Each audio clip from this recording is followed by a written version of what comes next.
Hello, I'm Andreas Gottschling, and we're at Risk Minds USA, and I'm here with Aaron Barn. Hello, Andreas. Risk manager and eminent author of the book Red-Blooded Risk, which I can definitely recommend reading. It impressed me. But now, Aaron, since you're such an expert on the very difficult topic, especially in technical risk, what kind of recommendations would you give to asset managers, investors, hedge funds, and the current climate of the European crisis? Because it probably defies many of the more probabilistic approaches with long-term distributions, with a lot of political inspired jumps that can drive the majority of the outcomes. Oh, thank you very much for the comment on the book. Yeah, I get asked that a lot about Europe, and I think the first question I get is, do you have a contingency plan for Europe? And I say no. You can't have a contingency plan for Europe because there are too many different ways for it to work out. There are ways that will have a very strong euro, ways we have a weak euro. You could get all kinds of different outcomes. What you have to do in a situation like that, I think, is look at the individual risks and just try to manage them one at a time. So we know we have a lot of counterparty risk. If problems in the euro could cause bank collapses, counterparty collapses. Certainly sovereign debt is risky. We have a chance of liquidity freeze in the market. One of the ones that I think has not gotten enough attention is the legal risk of how contracts could be interpreted, especially if there's a disorderly breakup. But none of those things are specific to Europe.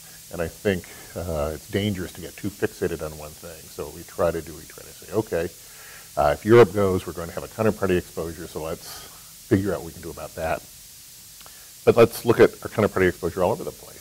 In some ways, the United States last August had an event that wasn't as dramatic as Europe or as long-lasting, but we almost had a default. And next December, we could have a repeat of that, depending on how the elections turn out.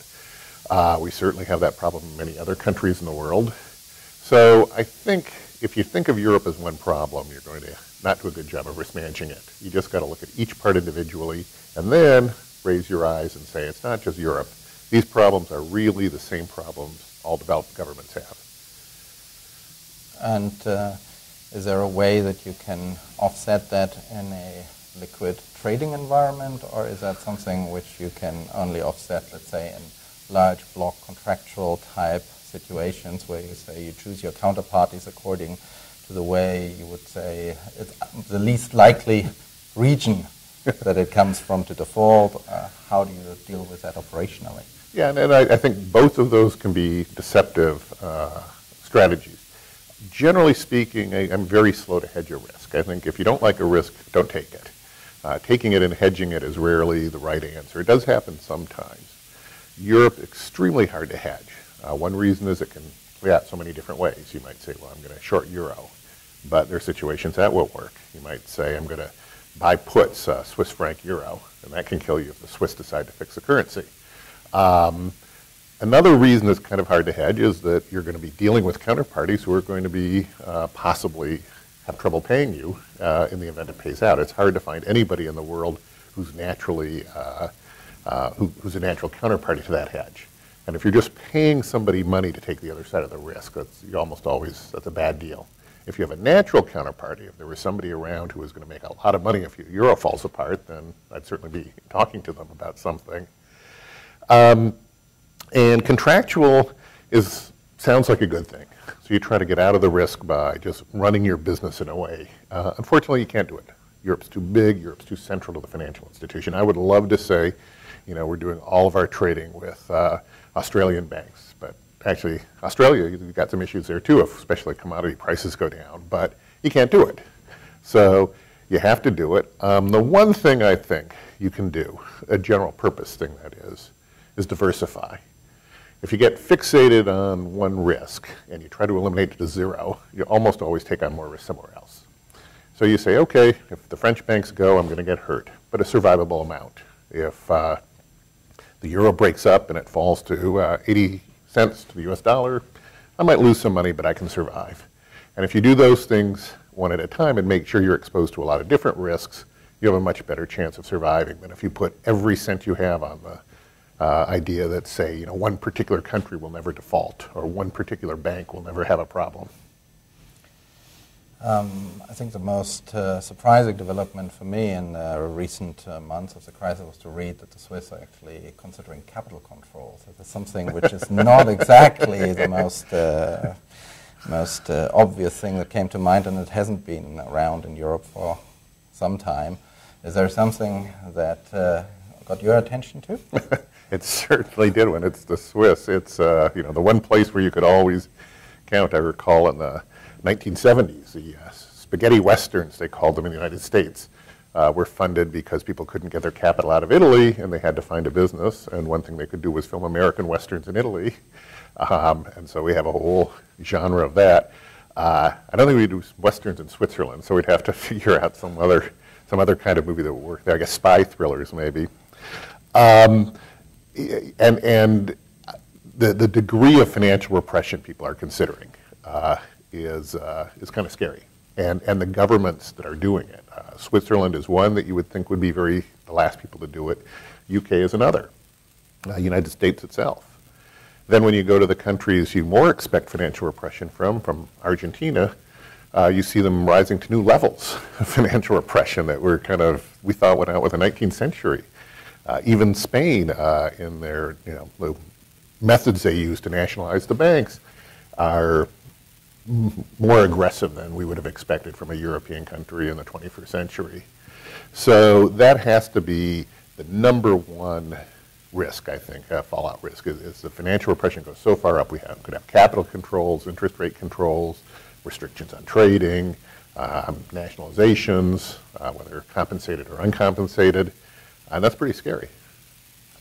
And I would think from the types of increasingly illiquidity type of pushing measures, such as capital controls, so of course from a technical perspective of modeling it, a terrible thing, because that's about the last thing you can really fit in well when you have these binary events or these jump political situations, because that's something where you don't get to have a good long-term guess. You only start to look into strategy depending on scenario, but they might be widely apart. That's absolutely true, and an awful lot of our financial models are based on liquid markets. If you have a liquid hedge, and people think about just the model part of it, and that's a big part, right? So you have, even something as simple as the Black-Scholes model. The justification for it is the price moves continuously, but it's not just a model. Let's say you have some model and you think it's pretty robust. The way you really trust it is the hedge works every day. So every day you say, okay, this position I hold is equivalent to these liquid market things, and I see what the liquid market things do every day. I see the P&L on my position. I see my predictions are pretty close. When you can't do that anymore, you really can't lose faith in any model.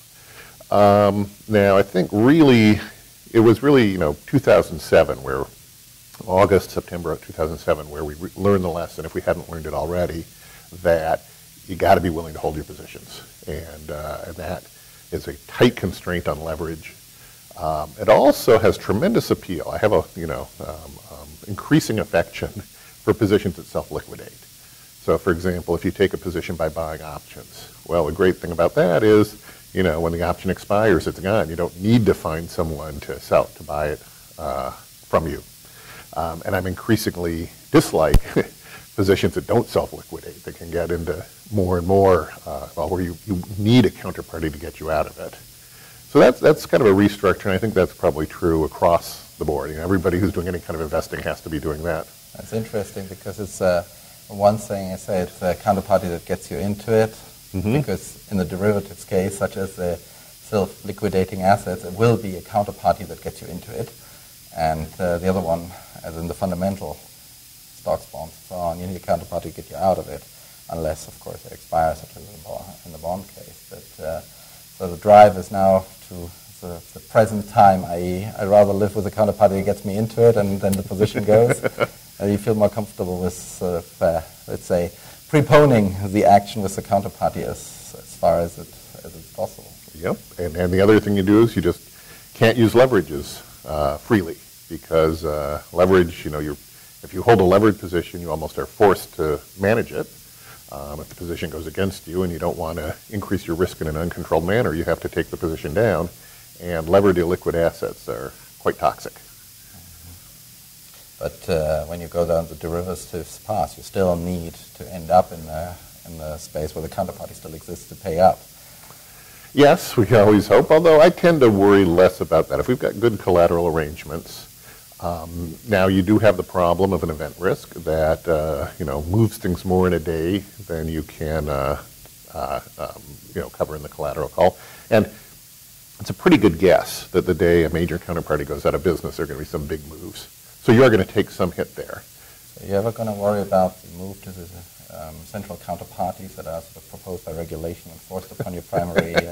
I'm worried already. Yeah, no. What I've said from the beginning is it's very good to have two robust systems of execution.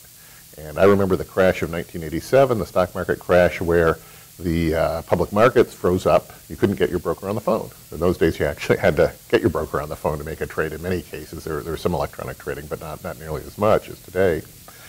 But the over-the-counter markets worked fine. And having two robust systems is better than one. Getting rid of one just makes no sense at all to me. And I also have real concerns about the counterparty design. I don't think they're really being designed for the maximum stability and credit enhancement. So I'm not going to predict that a central counterparty will fail, but I will predict that there will be a major headache associated with a central counterparty sometime before I retire. It may cause me to retire. Thanks, Aaron. Thank you very much.